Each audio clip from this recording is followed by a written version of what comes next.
Hello বন্ধুরা, আজকে আমি বানাবো মেথি চিকেন। তো মেথি চিকেনটা আমি একটু অন্য পদ্ধতিতে বানাবো।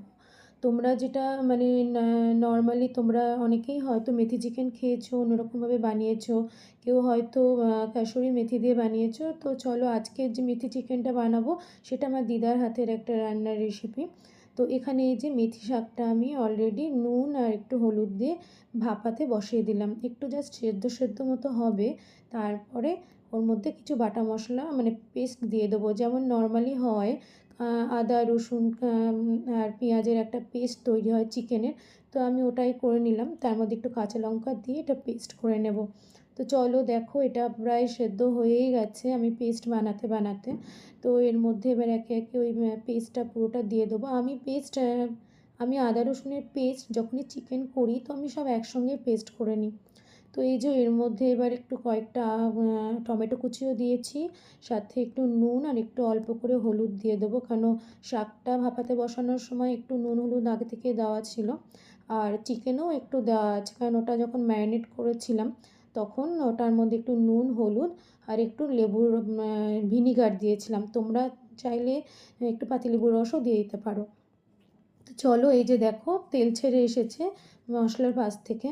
তো বুঝতেই পারছো যে মশলা কষা হয়ে গেলে বোঝা যায় যে যখন মশলা থেকে তেলটা ছেড়ে যায়। তো মোটামুটি মশলাটা কষা হয়ে গেছে, এবার এর মধ্যে একে একে আমি চিকেনগুলো দিয়ে দেবো, ম্যারিনেট করা চিকেনগুলো। তো এই যে দিয়ে দিয়েছি, এবার হালকা করে একটু নাড়তে থাকবো। আর কয়েক পিস আলুও দিয়ে দিয়েছি, কিন্তু আলুগুলো আমি ভাজিনি, নর্মালি দিয়েছি। তো তোমরা চাইলে হয় ভেজে নিতে পারো। তো এটা আর না হলে কেউ যদি স্কিপ করো আলুটা, ওটা স্কিপও করতে পারো। তো এর মধ্যে আমি একটুখানি গোলমরিচের গুঁড়ো আর একটুখানি তোমার জিরে গুঁড়ো দিয়ে দিলাম। তো কষাটা প্রায় হয়েই গেছে, চিকেন কষাটা। তো লাস্টে একটু চিনি দিয়ে দিচ্ছি যাতে স্বাদের ব্যালেন্সটা করার জন্য। তো চলো এবার ওটা হতে থাক, ওটা ফুটতে দিয়েছি অন্য ওভেনে। এদিকে আমি আস্তে আস্তে লুচিগুলো ভাজতে থাকি। তো দেখতে পাচ্ছ আমি লুচিগুলো অলরেডি ভাজা শুরুই করে দিয়েছি। আমার ছেলের আজকে মানে ডিনারের চাহিদা যেটা, মেথি চিকেনের সাথে ফুলকো লুচি চাই। তো দেখেছো কি সুন্দর ফোলা ফোলা হয়েছে, প্রত্যেকটা লুচি কিন্তু খুব সুন্দর ফোলা হয়েছে। তো যাই হোক, আমার অলরেডি হয়ে গেছে। আর এদিকে সার্ভ করে দিচ্ছি। তো এই যে চিকেনটাও হয়ে গেছে, ওটাও সার্ভ করে দিলাম। আর সাথে লুচিগুলো দিয়ে দিয়েছি একে একে করে, সাথে একটু স্যালাডও দিয়ে দিলাম।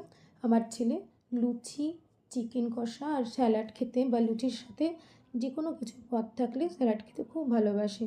তো চলো শুভরাত্রি, টাটা বাই।